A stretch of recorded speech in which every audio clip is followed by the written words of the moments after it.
The sun was sinking low over the horizon, painting the desert sky in streaks of blood red and gold.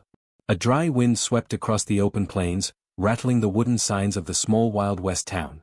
Inside the Rusty Spur Saloon, the air was thick with smoke and the smell of stale whiskey, the kind that clung to the walls and the worn leather of old chairs. It was the kind of place where men came to forget their troubles, or at least to hide them behind a glass. At a corner table, an old man sat alone. His face was weathered, lined with decades of dust, gunpowder, and sunlight. Every wrinkle told a story, though none of them were good. His hat sat low, shading his eyes, but the sharp glint of experience shone through. He had been a gunslinger once, a man of precision, speed, and danger, but those days had long passed. Now, he spent his nights sipping whiskey and watching the world slowly die around him. The saloon was quieter than usual tonight. Only a few patrons lingered, a poker table in the back, a pair of drifters at the bar, a fiddler playing a slow, mournful tune that seemed to echo off the dusty walls. The old man listened more than he spoke. That was his habit, always listening. You could learn a lot when you paid attention. A sudden chill swept through the room. The kind that makes a man shiver, not from cold, but from a feeling deep in his bones. The candles flickered, casting shadows that danced along the walls. Nobody else seemed to notice at first, but the old man's eyes narrowed. Something was coming. Something, not from this world. The wind outside picked up, rattling the saloon doors. The old man's hand drifted toward the worn grip of his revolver, though he didn't draw it yet. Instinct told him to wait, to watch. And as he waited, the unusual began to make itself known. First, there was a soft hum, low and vibrating, like a distant engine, but unlike any engine he had ever heard. It wasn't mechanical. It wasn't natural. It resonated in his chest and made the hairs on his arms stand on end. He glanced around. The other patrons were still oblivious, laughing quietly or taking another sip of whiskey. But he could feel it. Something huge was out there, something alive. Then came a faint shimmer in the doorway, a distortion that made the air seem to bend. The light was strange, iridescent, almost liquid in its quality. It moved and twisted as if it had a mind of its own. The old man leaned forward, squinting, trying to make sense of it. He didn't like what he saw. A creak echoed across the wooden floorboards as the doors of the saloon slowly swung open. The wind gusted inside, bringing with it a faint smell of sulfur and ozone. The candles flickered violently, some going out entirely. The patrons looked up in confusion, but no one moved toward the door. The old man did. He rose slowly, his boots creaking against the floor. Outside, the desert stretched endlessly. The sun was almost gone, leaving only twilight in its wake. But there was something there now, something immense, something impossibly large. Its silhouette was unlike anything he had ever seen. A long, sinuous body, scales glinting in the fading light, wings folded tight against its sides, and eyes that seemed to glow with a strange, intelligent light. The old man froze. His heart beat faster, not from fear, but from recognition. He had seen strange things in his life, fought impossible odds, but this was different. This was something from another world entirely. Something alive. Something that could decide in an instant whether he lived or died. The saloon fell silent. Even the fiddler stopped playing mid-note, the mournful tune dying in the air. The drifters at the bar whispered nervously to each other.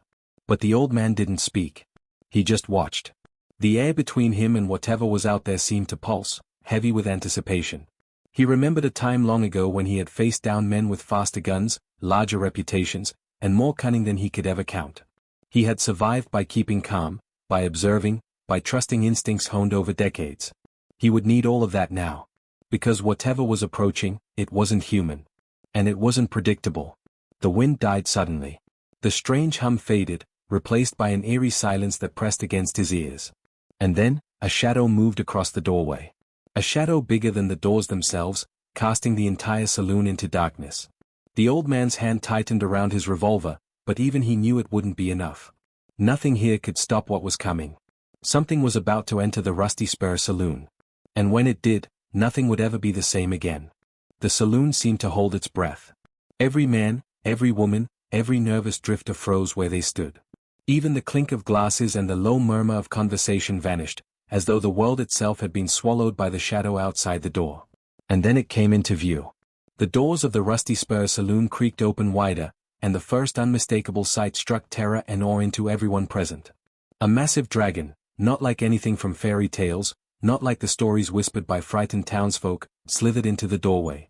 Its scales shimmered in colors that no human eye had words for, iridescent blues and greens that seemed to ripple like liquid metal. Its eyes glowed with a sharp, intelligent light, scanning the room with curiosity and silent authority. The dragon's wings were folded tight against its body, but even in that state, they seemed to stretch impossibly wide, threatening to fill the entire saloon if unfurled. Its long tail dragged across the wooden floor, leaving deep scratches and splinters in its wake. Every step it took made the floorboards groan under the weight of its otherworldly presence. Patrons screamed. Some ducked behind tables. Others bolted for the back door, though it was clear that escape might not save them. The old man, however, remained frozen in place, not from fear, but from a cold, measured curiosity. He had faced death countless times before, but never like this. Never against something that was alien. The dragon's gaze fell on him. The old man felt the weight of those eyes, like twin flames burning straight into his soul. It wasn't just a beast, there was intelligence there. Judgment. Even recognition. The old man didn't flinch. He didn't move. He simply held its stare, measuring, calculating, waiting for a signal that might tell him whether this creature meant to kill, to speak, or to leave. Then, a low rumble rolled from deep within the dragon's throat, vibrating the air and rattling the saloon's windows. It wasn't a roar, at least, not yet. It was more like a warning, a testing of boundaries, a sound that resonated with the very core of every human present. The drifters shivered, gripping the bar tightly, while the fiddler's bow hovered in midair, strings quivering as if sensing the threat. The old man, whose name was Elias, finally spoke, softly, almost a whisper. "Well, you're a long way from home, ain't ya?" The dragon's head tilted slightly, as if it understood him. It let out another rumble, deeper this time, and stepped fully into the saloon.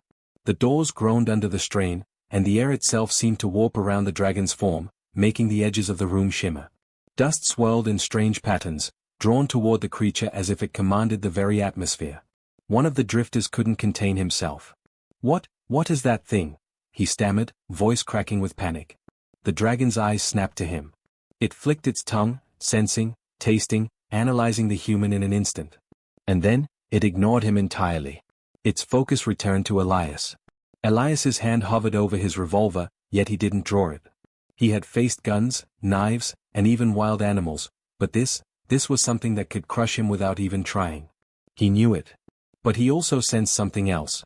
The dragon was cautious, testing him, not yet fully committing to attack. For a tense, suspended moment, neither moved. Time seemed to stretch. The dragon's wings twitched, hinting at the power they could unleash. Its tail shifted, scraping the floor and leaving jagged grooves. And Elias, the old gunslinger who had survived more bullets than anyone could count, simply stared back, unflinching. Then, something unexpected happened. The dragon lowered its head slightly, as if bowing, or maybe communicating. A faint, otherworldly glow emanated from its eyes, washing over Elias in a strange, almost soothing light. The old man could feel it in his chest, a warmth that shouldn't exist in something so massive and terrifying. Whispers ran through the saloon. Some claimed the dragon was speaking without words, projecting its intent directly into the minds of those it observed. Others could only stare, frozen with awe and terror. Elias, however, understood one thing clearly: this was not a mindless beast. It was an intelligence, as sharp and calculating as any gunslinger he had ever known. And it had chosen him, Elias, as its point of contact. The dragon shifted, its long tail sweeping past tables and chairs. A chair toppled with a deafening crash, breaking the spell for a moment. Some patrons bolted, screaming into the twilight night. Others remained paralyzed. But Elias stayed, rooted to the floor. "Guess you're looking for something, or someone," he said quietly, voice steady. "Well, you found me."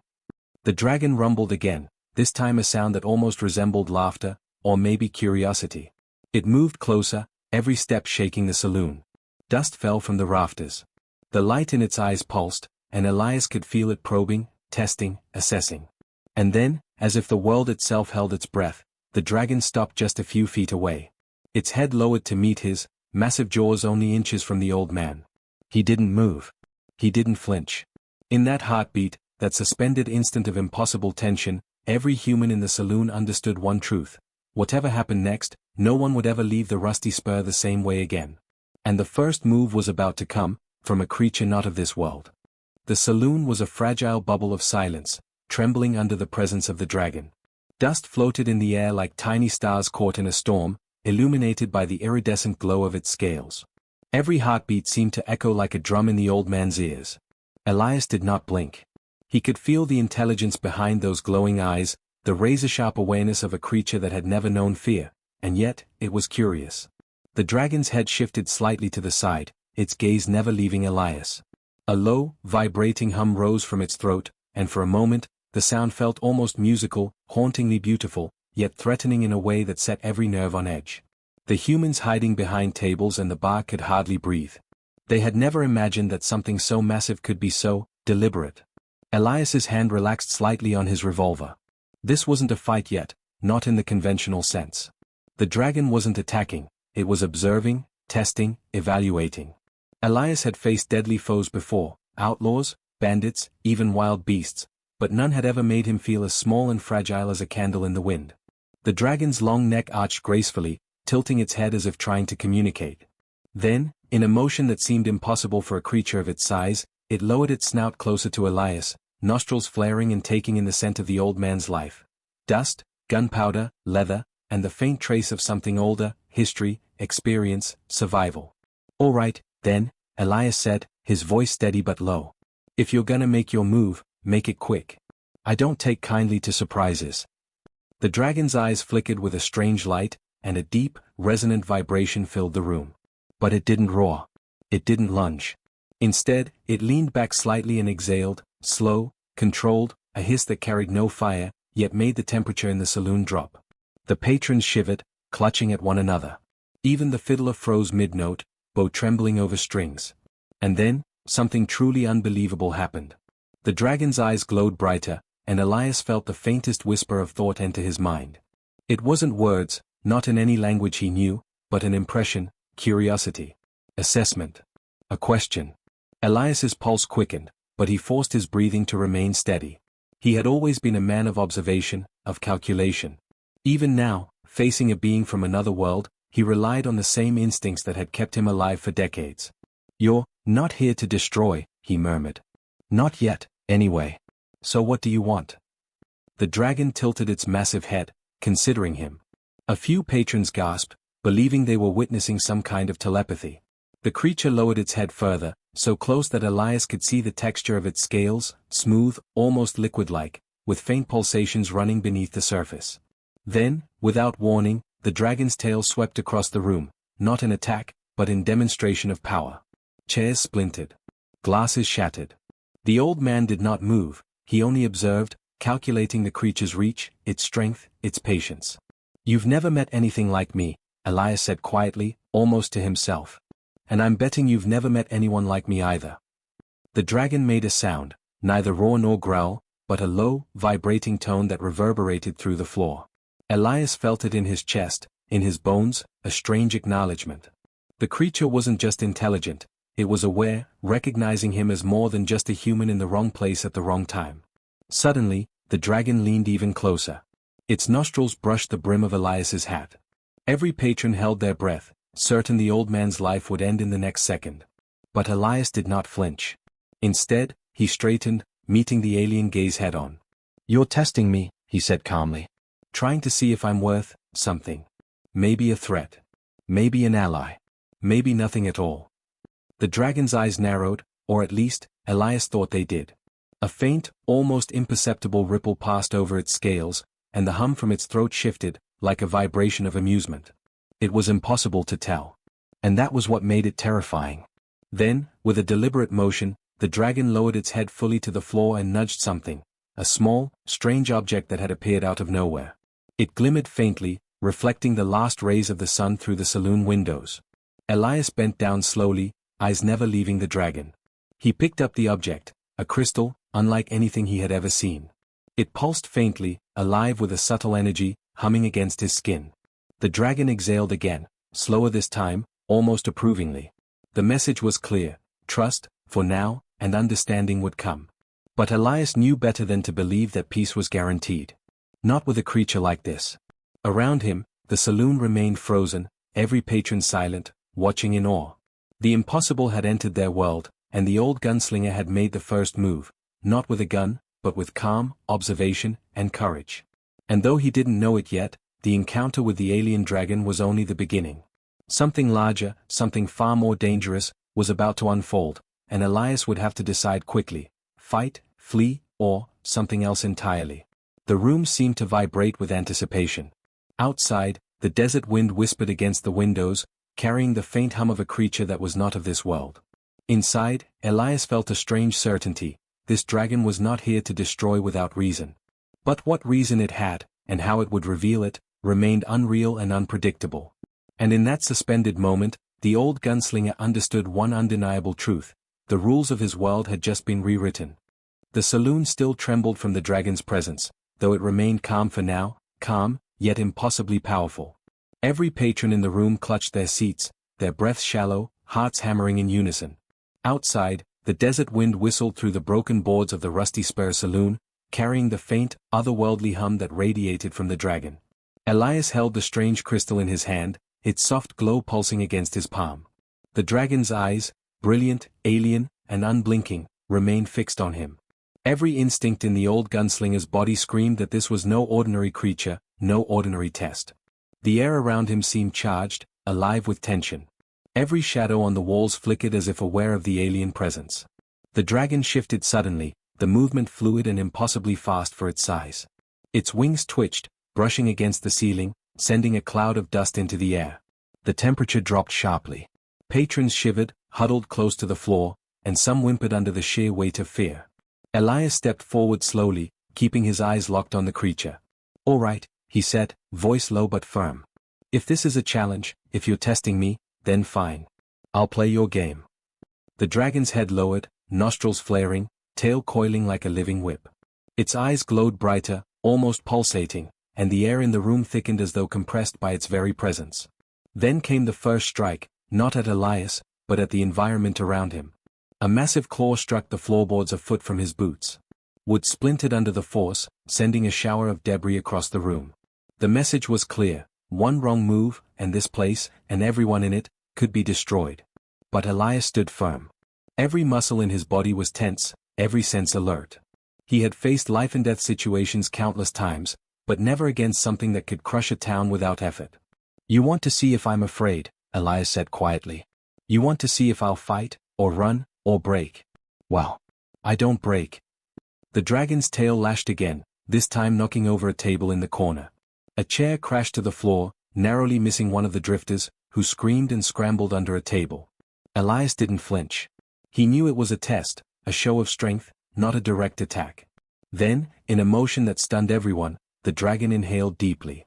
The air shimmered around its massive jaws, and a faint heat began to ripple through the saloon. It was a display of power so intense that the candles flickered violently and some went out entirely. The sound was a low rumble, like distant thunder, vibrating through the floor and into Elias's bones. Elias held up the crystal. "You want obedience?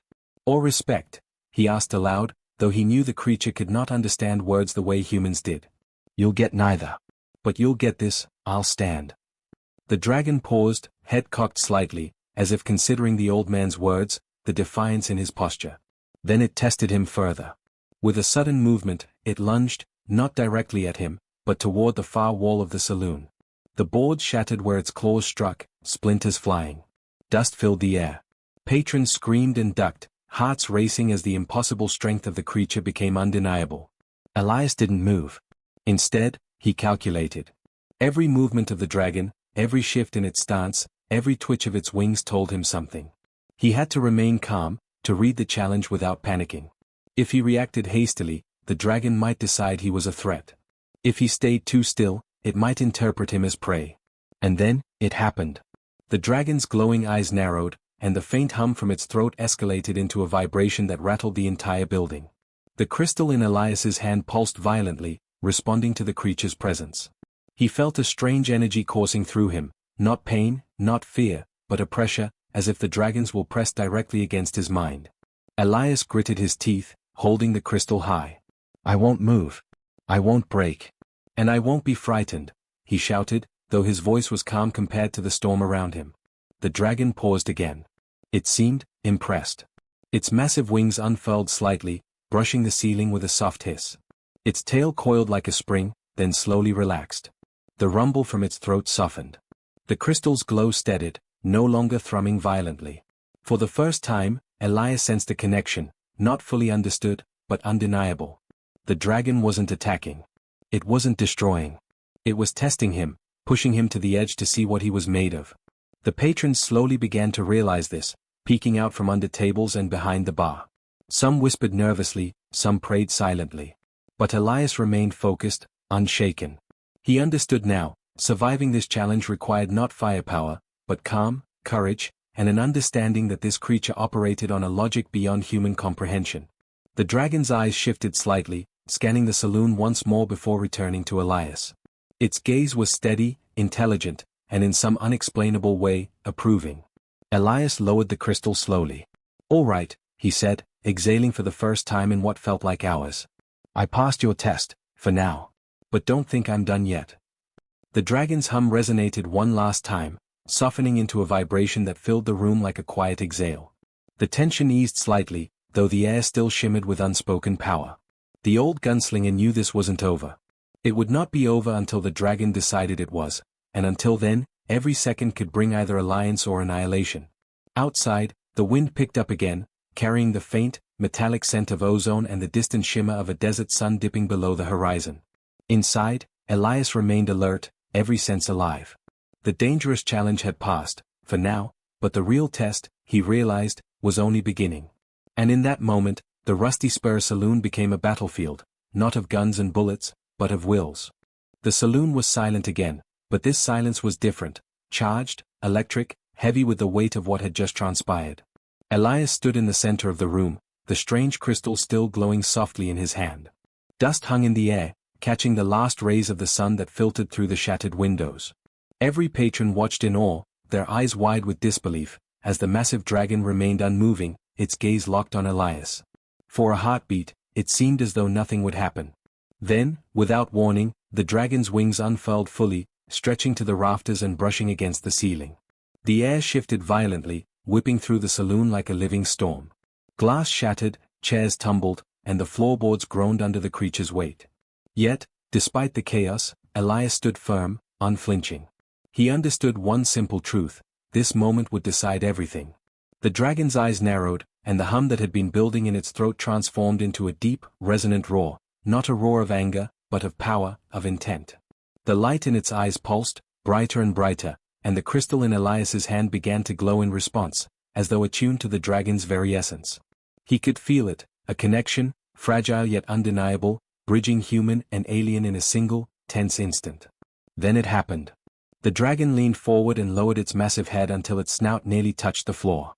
From its mouth came not fire, but a stream of shimmering light, coalescing into shapes, symbols, patterns, images of strange worlds, swirling galaxies, and civilizations far beyond human imagination. The patrons could only stare, their minds unable to comprehend what they were seeing. Elias realized what the dragon was doing: it was communicating. Not with words, not with growls or roars, but with pure thought, visions, and energy. He felt the ideas flow into him, knowledge of other worlds, other beings, dangers, and possibilities. And then, the message crystallized in his mind: the dragon had chosen him, not as an enemy, not as prey, but as a partner, a witness, and perhaps a guide. "You want me to understand," Elias whispered, almost to himself. "You want me to see what you've seen." The dragon's wings quivered, and with a sudden, almost graceful motion, it lowered its body further, pressing its massive head against the floorboards near Elias. The vibrations that rolled through the room were not destructive now, but calming, like a heartbeat syncing with his own. Then, in a move so swift it took everyone by surprise, the dragon curled its massive body around the saloon in a protective embrace, as though shielding it from some invisible force beyond the desert horizon. The patrons gasped, realizing that the dragon was not here to destroy, but to guard. Elias felt the weight of this truth press against him, both awe-inspiring and terrifying. "Not just a beast, not just a dragon," he muttered. "A guardian, a force of something greater." The crystal in his hand pulsed one final time and then dissolved into a cascade of tiny lights, scattering like stars across the floor. The dragon's gaze softened, its eyes flickering with what could only be described as approval. Elias understood that their test was over. But more than that, he understood that his life, and the lives of everyone in the saloon, had just been irrevocably changed. Then, as quickly as it had appeared, the dragon reared back. Its wings stretched to their full glory, casting massive shadows across the desert beyond the saloon. With a deafening flap that sent a shockwave through the building, it launched into the twilight sky. Dust and debris swirled in its wake, and the patrons were thrown to the floor, clutching what little furniture they could. Elias watched as the dragon rose higher, the glow of its scales fading into the colors of the sunset. And just before it vanished beyond the horizon, the dragon turned its head one last time, eyes locking with his. The message was clear: this was not the end. The saloon was silent once more, broken only by the creaking of the building and the ragged breaths of terrified, awestruck humans. Elias lowered himself into a chair, exhausted but alive, his mind racing with the visions the dragon had imparted. He knew one undeniable fact: the world he had known, the simple, dusty, lawless world of the Wild West, was gone. In its place was something larger, something unimaginable, and he had been chosen to witness it. He glanced around at the remaining patrons. Their faces were pale, their eyes wide, and for the first time, he saw a mixture of fear and wonder. "Well," he said quietly, a faint grin tugging at his lips, "guess we're all in for a hell of a ride." Outside, the desert stretched endlessly, quiet now, but with a strange energy lingering in the air. And somewhere far above, a dragon from another world had left its mark, not with destruction, but with revelation. The Rusty Spur Saloon would never be the same. And neither would Elias. Because some things aren't meant to be understood. Only experienced. And what had just been experienced was unreal.